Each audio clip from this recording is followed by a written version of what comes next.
लेकिन आज हम आपको ममता बनर्जी का सियासी सफर भी दिखाते हैं। 28 साल के संघर्ष से पहले ममता बनर्जी कैसे राष्ट्रीय राजनीति में चेहरा बनकर उभरी थी। एक महिला राजनीतिज्ञ के तौर पर यह कहानी भी अपने आप में एक मिसाल जरूर है। 1979 से कहानी शुरू होती है पॉलिटिकली।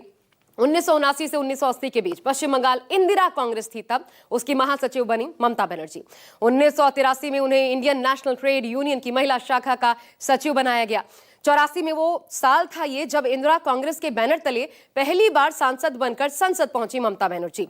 जाधवपुर निर्वाचन क्षेत्र से वाम मोर्चे के तब के दिग्गज नेता और माकपा उम्मीदवार सोमनाथ चैटर्जी को हराकर एक बड़ी जीत दर्ज की थी ममता बनर्जी ने। फिर 1991 में भारत सरकार में मंत्री बनी। उन्हें युवा, खेल, महिला और बाल विकास राज्य मंत्री नियुक्त किया गया। इसी दौर में ममता बनर्जी की पहचान फायर ब्रांड नेता के तौर पर बनने लगी थी, जो बंगाल में वाम मोर्चे के शासन के खिलाफ खुलकर आवाज उठाती थी। लेकिन वाम मोर्चे के खिलाफ खुलकर उतरना ही मतभेद का कारण बन गया पार्टी के भीतर। उन्हें लगने लगा कि कांग्रेस में रहना उनके संघर्ष में बाधा बन रहा है, जिसके बाद पार्टी से अलग रुख वाली ममता बनर्जी ने कांग्रेस पर हमले के लिए एक वाटरमेलन थ्योरी का इस्तेमाल किया। उन्होंने आरोप लगाया कि बंगाल में कांग्रेस नेता बाहर से हरे हैं लेकिन अंदर से लाल, यानी कि वामपंथियों के प्रति वैचारिक नरमी रखते हैं। इन मतभेदों के बीच 1997 में ममता बनर्जी को कांग्रेस से निष्कासित कर दिया गया और फिर 1998 में हुआ तृणमूल कांग्रेस का गठन। लेकिन 15 साल की सत्ता के बाद अभी से तृणमूल कांग्रेस पर एक हार इतनी भारी पड़ी है कि 28 साल का संघर्ष इसके आगे बौना साबित होता नजर आ रहा है। और आज फिर एक और झटका लगा है टीएमसी को।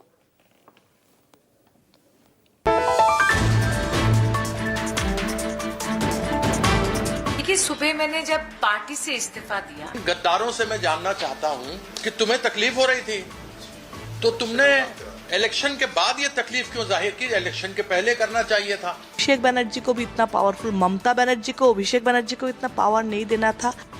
सियासत की मलाई का स्वाद ही निराला है।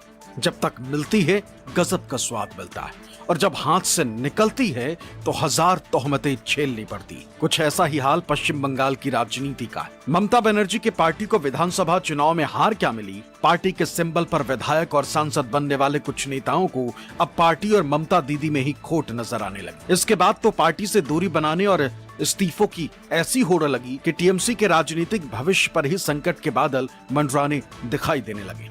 टीएमसी से इस्तीफा देने वाले सांसदों की फहरिस्त में ताजा नाम सांसद सुष्मिता देव का जुड़ गया है, जिन्होंने बुधवार को पार्टी से इस्तीफा दिया और अगले कुछ ही घंटों में असम के मुख्यमंत्री हिमंता बिस्वा शर्मा से मुलाकात की, जिसकी तस्वीरों ने पश्चिम बंगाल से लेकर असम और दिल्ली तक नई हलचल मचा दी। हालांकि इन तस्वीरों को लेकर सुष्मिता देव ने क्या दावा किया, उसे भी सुन लीजिए।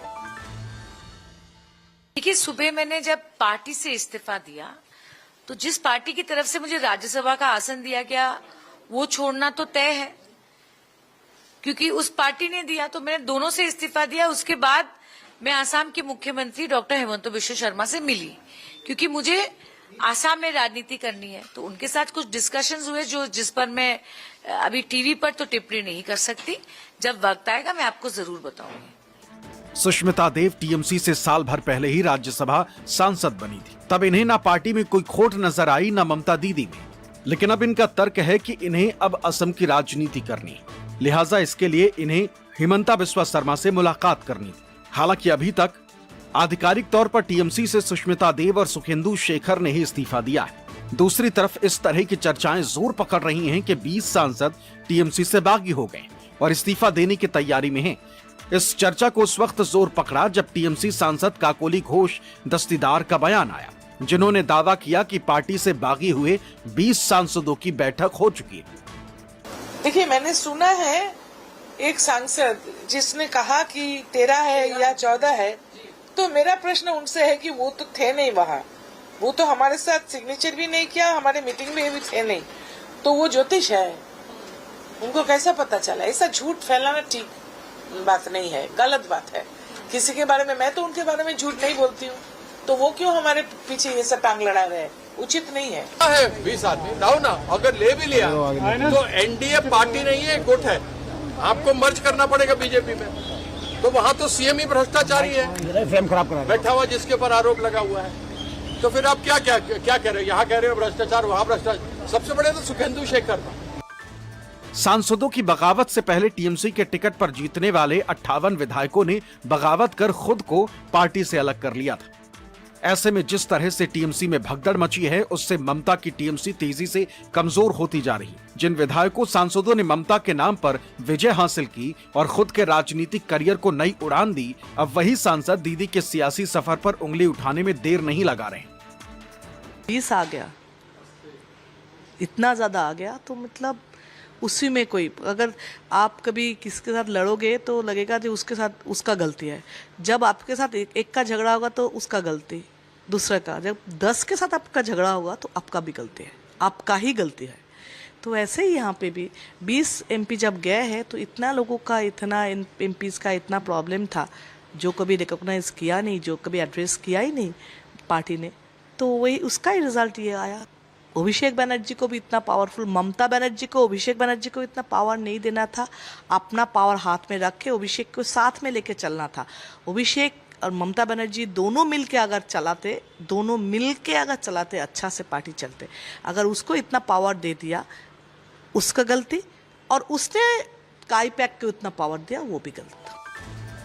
राजनीति का चरित्र ही कुछ ऐसा है कि जहां सत्ता की मलाई दिखती है, नेताओं का झुकाव उसी तरफ दिखाई देता है। मौजूदा समय में ममता दीदी और टीएमसी में तमाम खोट खोजने वाले विधायक, सांसद चुनाव से पहले पार्टी को मजबूत करने और टीएमसी को सत्ता के नए शिखर पर ले जाने की हुंकार भरा करते थे। लेकिन विधानसभा चुनाव में पार्टी की हार क्या हुई, सियासी रंग बदलने लगा। इसी को लेकर टीएमसी सांसद कीर्ति आजाद ने बागी हुए सांसदों और विधायकों पर गंभीर सवाल उठाया। गद्दारों से मैं जानना चाहता हूं कि तुम्हें तकलीफ हो रही थी तो तुमने इलेक्शन के बाद ये तकलीफ क्यों जाहिर की? इलेक्शन के पहले करना चाहिए था। और इलेक्शन के बाद अनेकों आरोप लगाए सुखेंदु शेखर ने और रिजाइन कर दिया। उसका आरोप लगा, सही है गलत है वो तो अलग बात हो गया, लेकिन कम से कम उसने एक पॉलिटिकल एथिक्स दिखाया कि वह जिस पार्टी में था, जिस सिंबल के साथ राज्यसभा में एमपी था, उसकी समस्या थी, उसने रिजाइन कर दिया। तुम्हारे में भी अगर पॉलिटिकल एथिक्स है तो तुम भी रिजाइन कर दो उसकी तरह और आ जाओ बीजेपी के टिकट पर लड़ने के लिए। राजनीति कहने भर के लिए जनसेवा का माध्यम है, वरना अक्सर नेता तो अपने निजी नफे नुकसान को देखकर ही दल बदलने में देर नहीं लगाते। ऐसा ही कुछ पश्चिम बंगाल की राजनीति में देखने को मिल रहा है। हालांकि इसमें भी कोई संदेह नहीं है कि समय के साथ सत्ता परिवर्तन होती रहती। जो आज सत्ता में है, कल विपक्ष में होगा। जो विपक्ष में है, वो सत्ता में भी हो सकता है। Bureau report, news 24।